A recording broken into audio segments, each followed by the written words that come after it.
Bakın biber gazı sıkıyor. Bakın biber gazı sıkıyor. Bakın. Bakın cami içinde vatandaşlar biber gazı sıkıyor.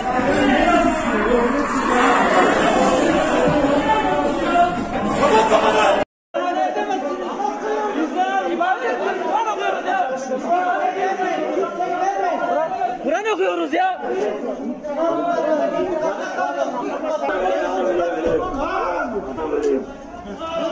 Ya tamam geliyoruz tamam. Yürü. Gidiyoruz tamam adam boğdun öldürdün. Geç otur. Lan otur. Kardeş güzel davran. Güzel davran o Müslüman. Güzel davranacaksınız.